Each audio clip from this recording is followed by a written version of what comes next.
Betapa banyak kemudian matahari ini membiarkan air mengalir. Di mana-mana kalau ada matahari pasti airnya kering. Jangan biarkan kemudian ada masalah di rumah tangga, membuat istri Anda mengalirkan air mata dan Anda mendiamkannya. Maka saat itu Anda tidak menjadi matahari. Sebaliknya, perempuan bulan, komar. Bulan memantulkan keindahan. Makanya ketika perempuan dilukiskan demikian, peran ibu beda. Bagaimana ketika dilihat oleh suami, indah. Dilihat oleh anak, indah. Kata-katanya, indah. Perilakunya, indah. Begitu yang satu menyengat, yang satu lagi memberikan kelembutan. Itu yang terjadi.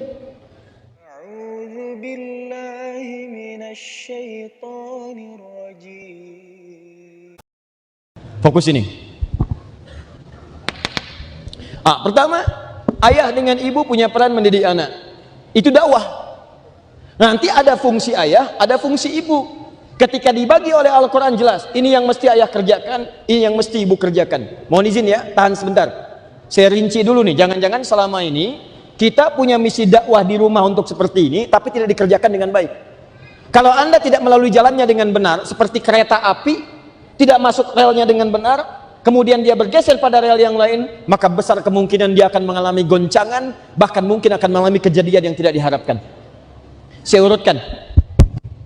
Saya mulai ke sini ayah, ke sini ibu. Ayah, ibu. Tahan. Tugas ayah. Quran surah keempat ayat 34. Selanjutnya terkait dengan pendidikan. Quran teruskan, turunkan surah kedua ayat 168. Dicari lebih cepat lagi Quran surah kedua ayat 172. Lebih cepat lagi dicari di Quran surah ke-7 ayat ke-96. Di contoh pertama. Tugas ibu. Dalam kandungan Quran surah ke-7 ayat 189. Kemudian sampai dengan melahirkan diberikan ASI Quran surah kedua ayat 233. Muncul dengan perawatan Quran surah 17 ayat ke-23. Ya, sampai sini dulu saya turunkan pelan. Tahan. Tugas bersama. Kita ambil Quran surah ketiga. Ini contoh saja. Ayat 35 sampai dengan 37. Kalau mau diturunkan lagi ke Quran surah Yusuf 12 ayat 3 sampai 29. Kalau anaknya lebih daripada satu. Nanti kita praktikkan sifat ikhlas dalam konteks ini. Tahan. Baik, mari kita mulai pelan-pelan. Saya tanya sebentar ya. Saya tanya sebentar. Bapak dan ibu ketika memiliki misi dakwah di keluarga untuk mendidik anaknya, saya tanya sebentar, ikhlas tidak? Dilakukan karena Allah tidak? Saya ulang, apakah dilakukan karena Allah? Yakin?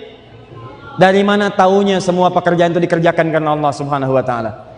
Nah, di sini kita akan ukur. Kalau sudah keterangannya disampaikan belum ada yang sesuai, maka mesti dikembalikan gerbong kehidupan rumah tangga itu pada rel yang benar, yang apa akan diisyaratkan oleh Al-Quran dan Sunnah Rasulullah SAW. Mari kita lihat pelan-pelan.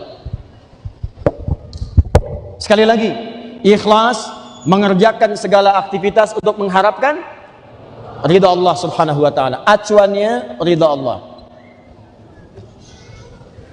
Kalau mengharapkan ridha Allah, ridha itu artinya, awas hati-hati, ridha itu artinya akan terkait erat dengan aturan-aturan yang ditetapkan.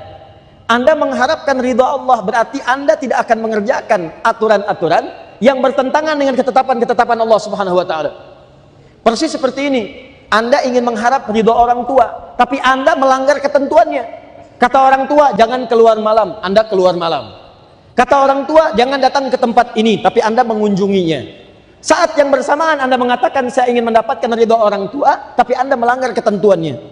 Maka orang-orang yang mengharapkan ridha, di antara cirinya adalah dia akan mengikuti segala ketentuan yang telah ditetapkan oleh sosok yang ingin diridhoinya atau yang akan meridhoinya. Nah, sekarang ikhlas mengerjakan aktivitas untuk mendapatkan ridha Allah Subhanahu wa taala. Ridha Allah akan terkait berkelindan, akan sangat bersanding dengan aturan-aturan yang telah ia tetapkan. Ini Allah punya aturan. Kata Allah, kalau bahasa singkatnya, kamu ingin mendapatkan ridho saya, ikuti aturan saya. Begitu Anda bergeser dari aturan Allah, maka ridho Allah tidak akan diturunkan dalam kehidupan Anda. Nah, sekarang kita bawa prakteknya ke dalam dunia rumah tangga. Peran bapak, peran ibu mendidik anak sebagai dai. Baik, orang tua sebagai dai ingin berdakwah kepada anaknya, maka bagaimana cara itu dilakukan untuk mendapatkan ridha Allah Subhanahu wa taala dalam konteks ikhlas? Satu, pahami dulu tugas masing-masing. Kita mulai dari ayah. Quran surah keempat ayat 34, paling kiri sebelah atas. Hati-hati. Ar-nijalu qawwamuna 'alan nisa bima faddalallahu ba'dhum 'ala ba'din wa bima anfaqu min amwalihim. Tahan. Ar-nijalu qawwamuna 'alan nisa. Para lelaki itu, para suami itu maka akan menjadi qawwam, pelindung, pengayom bagi istri-istri dan keluarganya. Jadi kalau disebutkan nisa, itu ibu-ibu dalam konteks ayat ini termasuk keluarga, anak-anak di dalamnya. Karena mustahil ada bapak melindungi ibunya aja, anaknya enggak. Main kemudian keragunan, di situ ada banyak hewan, tiba-tiba kemudian singanya lepas. Masya Allah, begitu singanya lepas, ada anak, ada ibu. Itu pasti yang dilindungi dua-duanya. Mustahil. Kalau Anda baca ayat ini, jangan cuma lihat terjemahannya aja. Begitu diterjemahkan, dipraktekkan salah. Kata Al-Quran yang dilindungi cuma ibunya aja, anaknya silahkan singa kalau mau ini aja. Mustahil. Di dua-duanya pasti dilindungi, bawa. Demikian kemudian, maaf, jika sesuatu terjadi dalam kehidupan rumah tangga, maka tugas yang pertama, siapa pengayomnya, siapa pemimpinnya, siapa pelindungnya, maka dengan segala fisik dan tipikalnya kata Al-Quran, laki-laki diberikan oleh Allah perangkat-perangkat itu.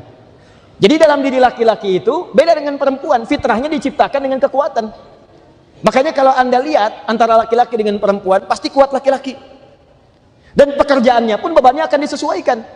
Silakan cek, urusan yang berat-berat laki-laki, urusan yang kuat-kuat laki-laki, urusan yang kemudian butuh perlindungan laki-laki. Karena itu di surat Yusuf laki-laki digambarkan dengan matahari. Matahari. Matahari punya sinar sendiri. Kata Yusuf alaihissalam kepada bapaknya, saya melihat 11 bintang gemintang. Ahada asyara kaukaba wasyamsa wal qamara ra'aituhum li sajidin. Saya melihat kemudian satu matahari dan satu bulan disertai 11 bintang gemintang sujud hormat kepada saya. Siapa yang kemudian ditafsirkan dengan matahari itu? Bapak, ayah. Apa tugas matahari? Maaf, menyengat dengan panasnya. Apa tugas matahari? Mengeringkan air-air yang basah di pakaian itu. Sehingga ketika dijemur yang basahnya hilang, jadi kering kembali. Itulah matahari. Jadi kalau di keluarga Anda ada yang mengganggu, ada yang mengacau, sengat. Sengat. Bentengi keluarga. Demikian kalau di dalam rumah tangga Anda misalnya ada air mata mengalir dalam istri Anda, keringkan itu dengan kata-kata yang manis. Balikan itu ke tempatnya sehingga tidak ada sekat bagi air mata itu untuk mengalir di pipi Anda atau di pipi air mata istri Anda atau di anak-anak Anda. Itulah matahari. Betapa banyak kemudian matahari ini membiarkan air mengalir. Di mana-mana kalau ada matahari pasti airnya kering. Jangan biarkan kemudian ada masalah di rumah tangga, membuat istri Anda mengalirkan air mata dan Anda mendiamkannya. Maka saat itu Anda tidak menjadi matahari. Tenang ya teman-teman. Nanti pas masuk bulan saya pun akan angkat Anda. Ya. Nah, itulah matahari. Jadi lindungi, berikan ketenangan, berikan ayoman. Sebaliknya perempuan bulan, komar. Apa itu bulan? Bulan nggak punya cahaya sendiri. Bulan memantulkan cahaya. Tapi pantulannya melahirkan keindahan-keindahan. Makanya kalau orang ingin natap keindahan, jarang natap matahari. Siang-siang kemana? Pengen lihat keindahan. Ngapain? Lihat matahari. Mustahil. Matahari itu kalau bukan kenyamanan, perlindungan, kenikmatan, dapat. Tapi kalau lihat keindahan, malam kemana? Lihat bulan. Cantik benar bulan. Gak pernah ada saya dengar, ganteng benar bulan. Gak ada. Cantik. Perhatikan bahasa Al-Quran, ketika memilih kata akan sesuai dengan realitas yang terjadi. Diksinya dalam bahasa Indonesia akan sangat sesuai. Bulan, memantulkan keindahan. Makanya ketika perempuan dilukiskan demikian, peran ibu beda. Bagaimana ketika dilihat oleh suami, indah. Dilihat oleh anak, indah. Kata-katanya, indah. Perilakunya, indah. Begitu yang satu menyengat, yang satu lagi memberikan kelembutan. Itu yang terjadi. Jangan tertukar. Ini kadang-kadang yang terjadi ada sebagian tempat tidak tepat. Maaf, istri menjadi matahari, suami jadi bulan. Itu yang repot. Siapa yang takut kepada istrinya? Ke sebelah kanan saya, kata Pak RT. semuanya ke sebelah kanan, Masya Allah. Cuman satu ada yang ke kiri. RT-nya bingung, Anda ke kiri tidak takut sama istri? Kata yang satu ini menjawab, istri saya meminta saya ke kiri.